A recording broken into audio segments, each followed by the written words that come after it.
एक बहुत ही खूबसूरत गांव था जिसका नाम था बीरनगर। यहाँ सभी लोग बहुत ही खुशी खुशी रहा करते थे। गांव में सभी कुछ अच्छा चल रहा था और इसी बीच अमेरिका से एक फैमिली अपने पुश्तैनी घर में रहने आती है। उस परिवार में पति पत्नी और उनका छोटा सा बेटा था जो अपनी हवेली में रहने आए थे।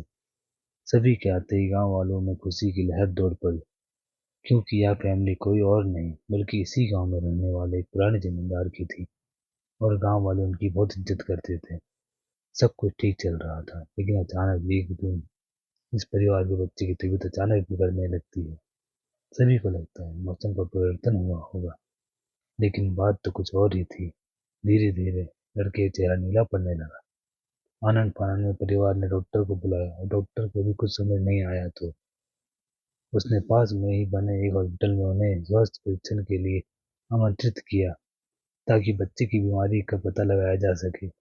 डॉक्टर ने परिवार ने डॉक्टर की सलाह अनुसार हॉस्पिटल जाना जरूरी समझा। सारे परीक्षण होने के बाद भी कुछ नहीं हासिल हुआ। जैसे ही सारा परिवार गांव पहुंचा तो गांव के कुछ बुजुर्गों ने बच्चे की हालत देखकर उन्हें ओझा के पास जाने को कहा। आज भी गांव में पुराने रीति रिवाज के अनुसार झाड़ फूक करने, इलाज कराने की प्रथा कायम है। परिवार सभी सदस्य बच्चे के साथ ओझा के पास भी आने को तैयार हो गए। गांव के पास ही पहाड़ी में एक बाबा रहते थे जो कि काली विद्या में माहिर थे। जैसे ही उनके आश्रम की सीढ़ी बच्चा अपने परिवार के साथ पहुंचा तो ओझा जोर जोर से चिल्लाने लगे, तू क्यों आई है? इतने वर्षों के बाद भी तेरा बदला शांत नहीं हुआ। यह सब सुनकर बच्चे के माता पिता और गांव वाले दहशत में आ गए।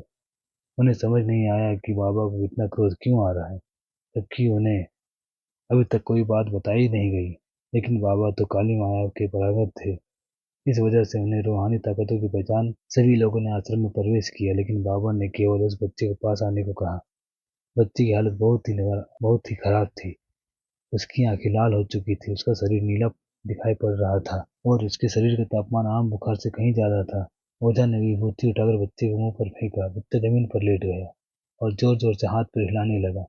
किसी को कुछ समझ नहीं आ रहा था कि बाबा की विभूति में क्या चमत्कार हुआ कि बच्चा अपने आप जमीन पर लेट कर ऐसी हरकतें करने लगा।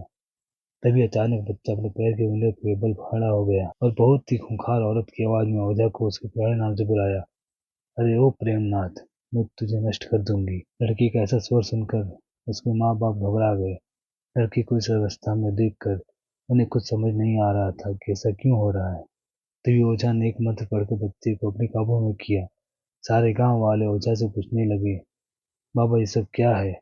यह बच्चा ऐसा क्यों कर रहा है? तभी ओझा ने बताया कि इसके अंदर कोई चुड़ैल आ चुकी है, जो 10 साल पहले चोरी के आरोप में जिंदा जलाई गई थी। उसे ऐसी सजा देने वाला कोई और नहीं बल्कि इसी बच्चे के दादाजी थे, और वह चुड़ैल अपना बदला लेने इसीलिए आई है और वह चुड़ैल अपना बदला इसीलिए लेने आई है क्योंकि वह गर्भवती अवस्था में जिंदा जली थी और उसके कोख में पल रहा मासूम बच्चा भी जल गया।